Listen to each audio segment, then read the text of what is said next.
Bom dia! Mais uma vez aqui, nós de novo, né? Escola Dominical. Na semana passada nós tivemos aí o irmão André falando sobre sabedoria, né, em Provérbios. Novamente nós continuamos e Provérbios, essa lição, que é a lição 8, ela está voltada para os capítulos de 9 a 15. E queremos pedir, em primeiro lugar, né, sabedoria a Deus, para que a gente possa estar ministrando essa aula de hoje voltada para o entendimento, a compreensão dos irmãos aqui comigo, para que a gente possa, né, galgar mais um passo. E o nosso passo maior é termos intimidade com Deus, é termos essa sabedoria de buscarmos o Senhor, invocar o Senhor, e Ele vai nos conceder sabedoria para que a gente possa conhecer e discernir o bem e o mal. Vamos agora orar. E após a oração nós estaremos dando início à nossa lição de hoje, que está no capítulo, que está na lição 8, que fala sobre a exaltação à sabedoria. Oremos. Ó Deus de amor e misericórdia, Senhor, nós estamos aqui, ó Deus, em primeiro lugar, ó Deus, para te agradecer pela vida, Senhor. Muito obrigada, meu Deus, por esse meio de comunicação que nós estamos utilizando, ó Deus, para falar, ó Deus, com nossos irmãos, para falarmos um pouquinho, meu Deus, daquele entendimento, Senhor, que tu tem, ó Deus, nos colocado a cada instante, Senhor, quando te buscamos, ó Deus, te buscamos quando falamos contigo através da leitura da Bíblia, quando cantamos, quando oramos, ó Deus. Muito obrigada, Senhor, porque até aqui o Senhor tem nos ajudado, Senhor, tem nos poupado, ó Deus, dessa doença, Senhor, que atingiu o mundo inteiro, Senhor, mas nós sabemos que tudo isso é providência divina. Obrigada, meu Deus, por mais um dia. Obrigada, meu Deus, por estar na tua presença. Obrigada, Senhor, por estarmos aprendendo muito mais, Senhor, de ti, ó Deus. E com que, ó Deus, a cada instante das nossas vidas, nós possamos estar, ó Deus, com o coração agradecido e buscando, Senhor, a fonte da sabedoria, que és tu, Senhor, para nós discernirmos o que é o bem e o mal e vivermos, Senhor, segundo a tua vontade e não a nossa vontade. Muito obrigada, Deus. Nós te agradecemos e te oramos em nome de Jesus. Amém. Então, irmãos, nós estamos aqui com a nossa revista, né? E na nossa revista nós temos aqui o texto áureo. E o nosso texto áureo é muito conhecido. E ele fala: o temor do Senhor é o princípio da sabedoria, e o conhecimento do santo é entendimento. Isso está lá no capítulo 9, né? No versículo 10. Então, você já imaginou se Deus hoje, né, em sonho com você, perguntasse ao meu irmão: o que queres que eu te dê? Qual seria a sua resposta? Salomão, o grande sábio, antes dele não houve e nem depois dele também. O grande sábio, ele estava em Gibeão. Ele foi para sacrificar no altar do Senhor. E quando ele estava, né, fazendo um grande sacrifício, né, para mais de 1.000 holocaustos que ele estava fazendo, né, em Gibeão, o maior altar que tinha naquela época lá, ele teve um sonho à noite. E à noite o Senhor veio conversar com ele. E veio perguntar para ele o que ele queria que Deus lhe concedesse. E ele agradece a Deus por estar no trono, né, em substituição ao seu pai Davi. E ele disse: olha, Senhor, eu sou uma criança para governar essa grande multidão que nem sequer dá para se contar, que é Israel. E naquele momento ainda, né, no seu infinito agradecimento para com Deus, ele pede ao Senhor que ele quer sabedoria. Isso está lá em Reis, 1 Reis 3:9, né? E lá em 1 Reis 3:9, nós também vamos perceber que está na nossa revista, né? Ele vai dizer que no capítulo 12, no versículo 12 de 1 Reis 3:9, Deus se alegrou tanto do pedido dele, que Deus não só lhe concedeu sabedoria, mas lhe concedeu tudo aquilo que nós seres humanos necessitamos, né? Riqueza, longanimidade, né? E muitas das vezes nós queremos o que acima de tudo? Que os nossos inimigos sejam derrotados. E Deus concedeu tudo isso a ele. Que nós tenhamos também sabedoria em buscar o Senhor em todas as nossas situações, sejam elas no dia a dia, sejam elas no nosso trabalho, sejam elas como mães, como pais, como servo do Senhor, mas vamos buscar sim o Senhor, porque Ele é o princípio da nossa sabedoria. Se nós buscarmos, nós teremos com certeza o retorno de ter uma vida longa, e além da longanimidade, nós temos uma vida com sabedoria, com paz, com segurança. Busquemos ao Senhor em todos os sentidos. E a revista, e a lição dessa semana, ela vai trazer alguns tópicos, Nós estamos aí do capítulo 9 até o capítulo 15. Mas se vocês observarem, a lição ela vai trazendo alguns tópicos interessantes. O primeiro tópico que ela vai trazer aí está lá no versículo 1 do capítulo 10, e que fala o seguinte: o filho sábio alegra o seu pai, mas o filho insensato é a tristeza da sua mãe.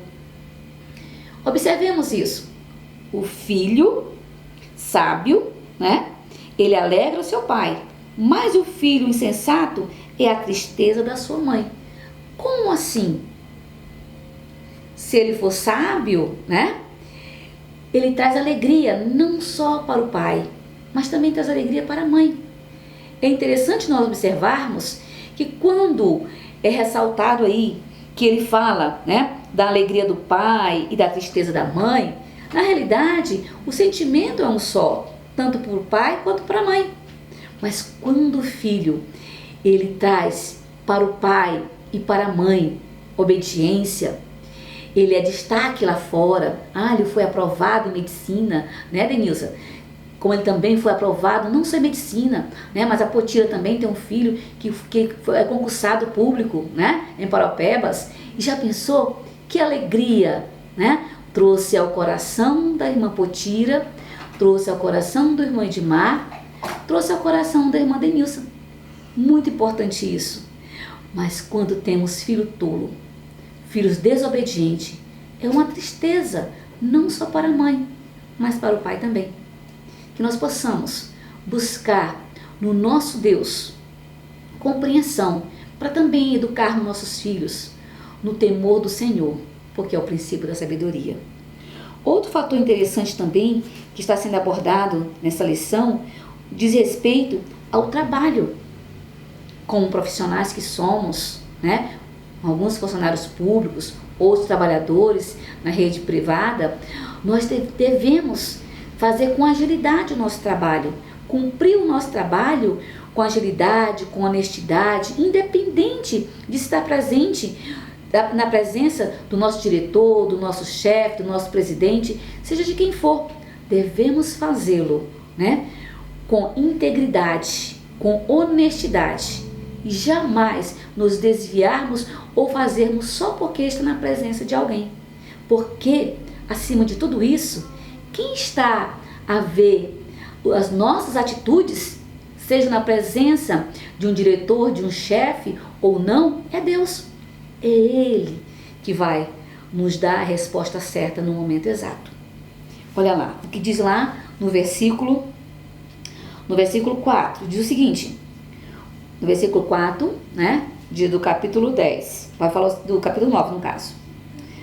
O que trabalha com a mão remissa empobrece, mas a mão do diligente vem a enriquecer-se. Isso está lá no versículo 4. Agora, irmãos, o que é mão remissa? E eu fui buscar, e na nossa revista também tem. Mão remissa nada mais é que aquela mão vagarosa, aquela mão negligente, descuidada, que faz de qualquer jeito. Nós, como cristãos, nós devemos dar exemplos. Quantos cristãos aí estão sendo questionados, estão sendo criticados, porque também tem essa concepção errônea do mundo de trabalhar só quando o chefe se encontra. E quando o chefe não está, a mão é remissa, ou seja, o trabalho é vagaroso, o trabalho é negligente, o trabalho é tardio. Vamos fazer com zelo, porque quem vai nos abençoar é Deus acima de tudo. Outro tema também abordado em Provérbios, diz respeito lá no versículo 9, vai falar: quem anda com integridade anda seguro, mas o que anda por caminhos tortuosos será descoberto. Interessante, né? Por mais que Provérbio tenha sido feito há mais de 1000 anos, né? Quantos anos, né, já foi publicada essa obra, né? Foi escrita, no caso, essa obra, né, com a autoria do rei Salomão. Nós verificamos que Provérbios é tão atual, né? Então, se nós formos observar, ele é diacrônico, ou seja, ele está em todos os momentos, ele é atempore, né? O atemporal está em todos os momentos, todas as épocas. Então, já pensou, irmãos, quando você é pego, sendo, né, descoberto por algo tortuoso que você está fazendo? Irmãos, que nós possamos ser a luz do mundo, ser o sal da terra. E ser o sal da terra e a luz do mundo traz consigo uma responsabilidade muito grande. Devemos sim estar andando no caminho do Senhor e fazendo o serviço do Senhor com dignidade. E servir ao homem também com dignidade. Olha só o que fala o texto, né? Ele diz o seguinte: quem anda com integridade anda seguro, mas o que anda por caminhos tortuosos será descoberto. O medo de ser descoberto tira a paz da pessoa. Integridade significa inteiro. Este é o modelo para o servo do Senhor Jesus. Não há outra alternativa. Então devemos ter integridade, devemos ser inteiro ao fazer o serviço, seja para quem for, seja lá no mundo secular, seja na igreja. Façamos sim com integridade, e que jamais a nossa paz de espírito seja abalada porque estamos fazendo algo errado, mas que nós possamos estar consciente de que a nossa paz, o nosso dormir no travesseiro, seja um dormir tranquilo, porque estamos andando debaixo da companhia e debaixo da verdade do Senhor. Outro tema que também está sendo abordado diz respeito à ansiedade. Quem não é ansioso nesse mundo atual, né? Aliás, a ansiedade e a depressão são dois fatores que conturbam o mundo atual. Nós vivemos num mundo de ansiedade, da máquina, né?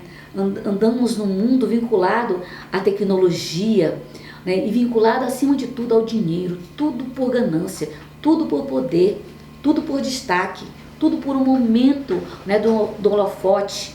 E vivemos aí a situação, vamos dizer o seguinte, que é uma situação caótica para o mundo que estamos vivenciando. E olha só que o nosso sábio, né, Salomão diz: a ansiedade no coração abate o homem, mas uma boa palavra o alegra. O justo é um guia para o seu próximo, mas o caminho dos ímpios os leva ao erro. Quão bom seria se nós tivéssemos do nosso lado conselheiros, amigos, sensatos, honestos. Isso é muito bom.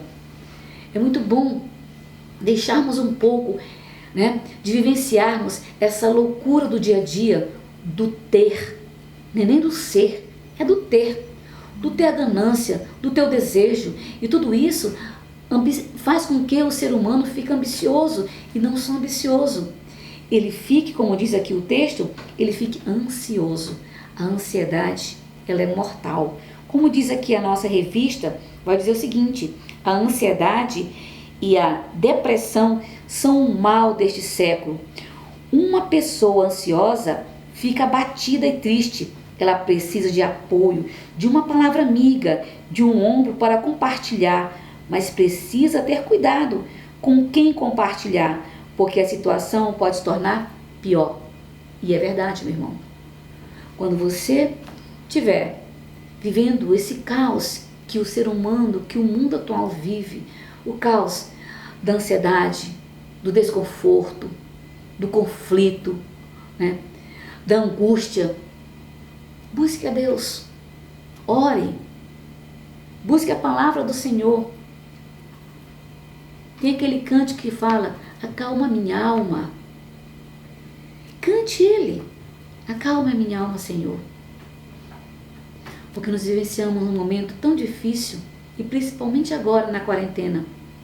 Quantas pessoas que vemos no noticiário que estão sendo afligidas e aguçada a ansiedade até o pior, que é a morte. Recentemente, na semana passada, nós tivemos a notícia de que uma colega minha, né, advogada, 27 anos, em Altamira, ela subiu numa torre, se jogou, se matou. Ansiedade. E não era por questões de trabalho, porque uma das colegas nossas falou que ela tinha muitos e muitos clientes. O que será que está faltando na nossa sociedade?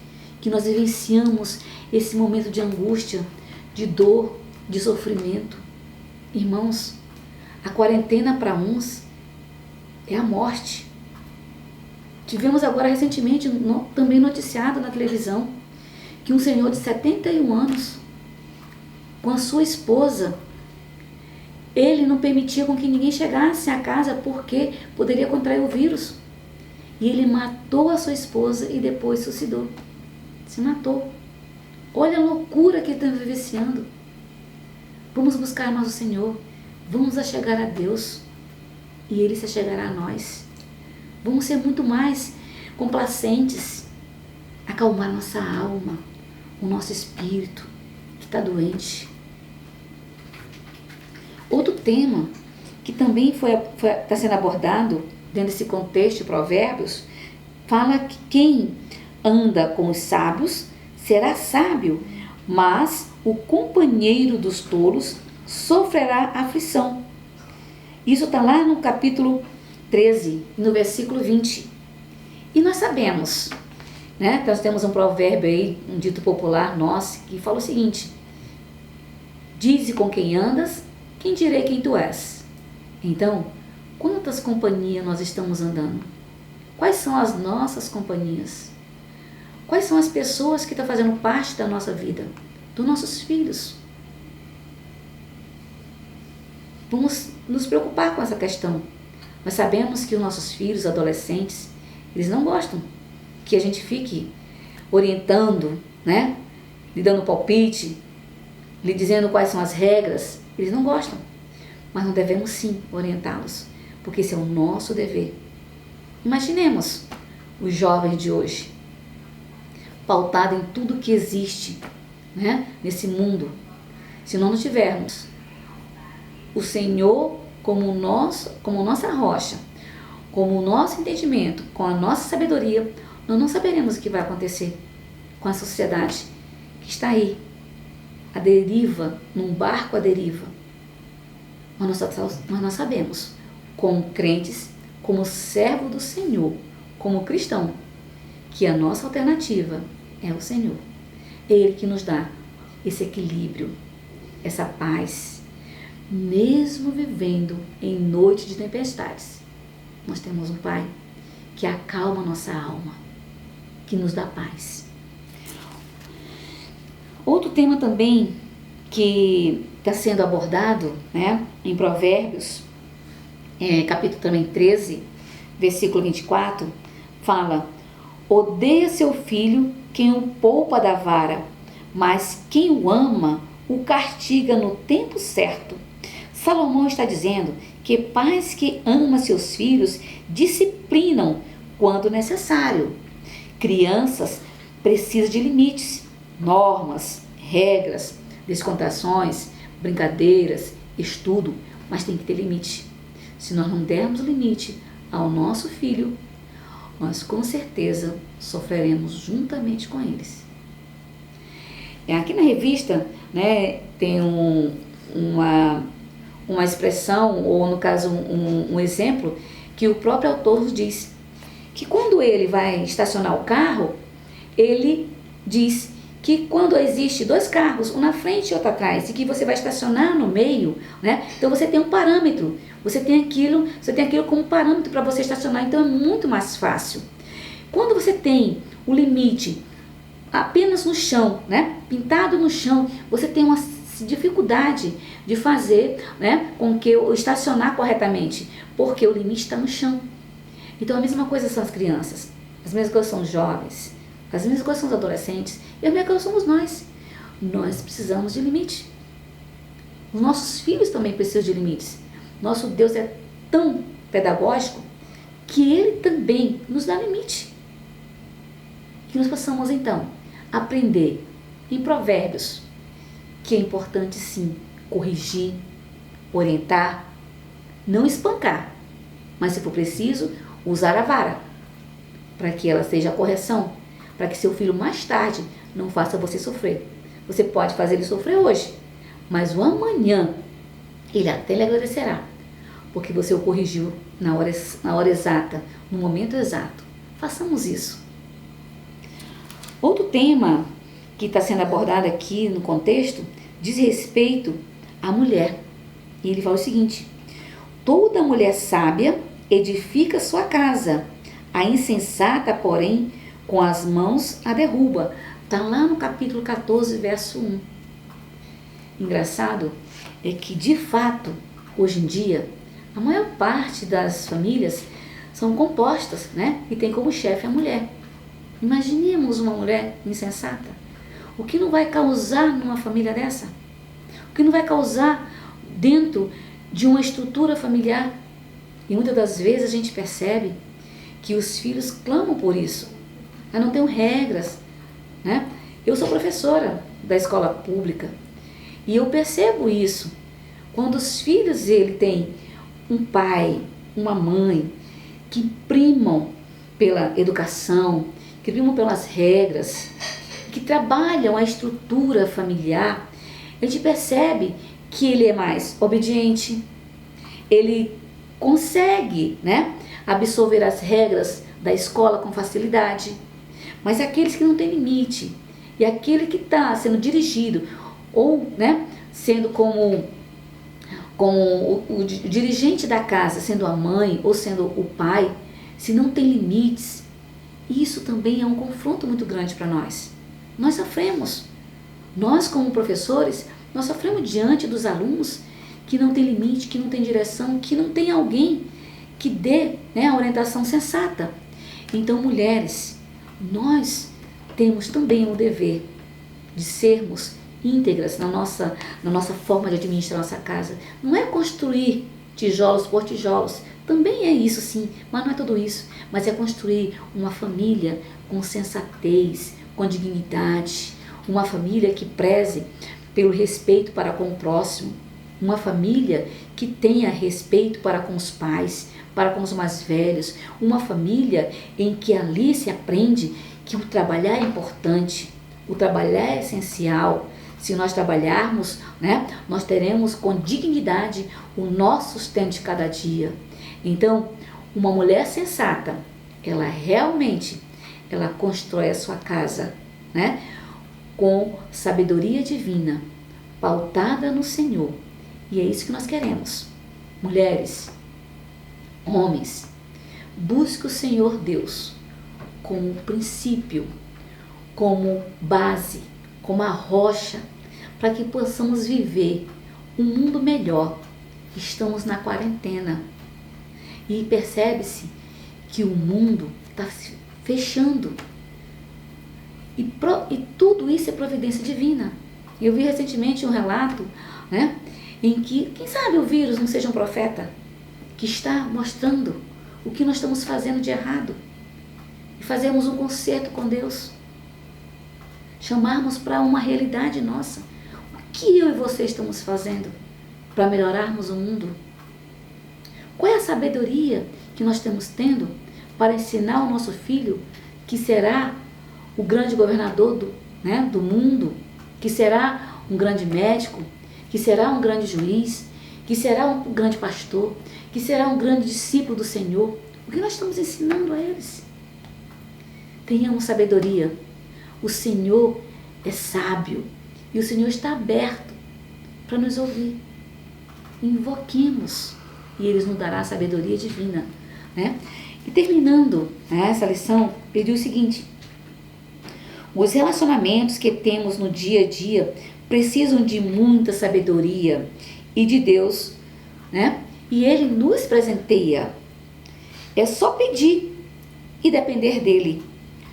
Sejamos desafiados todos os dias a exercer sabedoria, sempre confiado de que Deus está no controle e nos ajudará.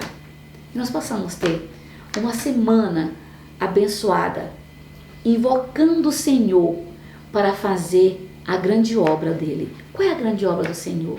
O que Deus tem preparado para você? Qual é o dom que você tem dentro da sua casa, na sociedade, na igreja, na comunidade, nesse momento de crise que estão vivenciando? Busque a Deus e Ele vai nos ajudar. Vamos agradecer a Deus nesse momento e vamos pedir que o Espírito Santo de Deus nos conduza durante essa semana e que dê sabedoria ao nosso presidente, aos nossos ministros, né? Dê sabedoria aos nossos pastores, para que nós possamos sair dessa quarentena, mas ainda limpos e voltados para o Senhor, e estarmos com o coração voltado para o grande Deus. Ó Deus de amor e misericórdia, Senhor, nós estamos aqui, ó Deus, para te agradecer pela vida, te agradecer porque sem ti nada somos. Tu és, Senhor, o Deus de todas as coisas, Senhor. Em tudo está, ó Deus, a tua mão e o teu querer. Pai, eu quero te pedir, ó Deus, que tu abençoe, Senhor, ricamente a nossa família, a nossa igreja, o nosso município, o nosso estado, o nosso país e o mundo, meu Deus. Que nós possamos, Senhor, aprender, ó Deus, mais e mais de ti. Ó Pai de amor, que nós possamos te invocar e possamos te escutar, Senhor, o que tu queres diante de toda essa pandemia que está ocorrendo, Senhor, no mundo, meu Deus. Nos dê a tua direção, Senhor. Nos dê sabedoria para falarmos com o próximo, Senhor. Nos dê sabedoria, Senhor, para falarmos do amor de Deus para com o meu irmão, para com o meu amigo. Eu te agradeço, meu Jesus, por estar mais uma vez aqui falando, Deus, com a tua igreja, Jesus. Muito obrigada, Senhor. Nos dê uma semana de paz, uma semana debaixo da tua graça, Senhor. E nos ensine, Senhor, a cada vez mais te buscar em espírito e verdade. Em nome de Jesus que nós te oramos e te agradecemos. Amém.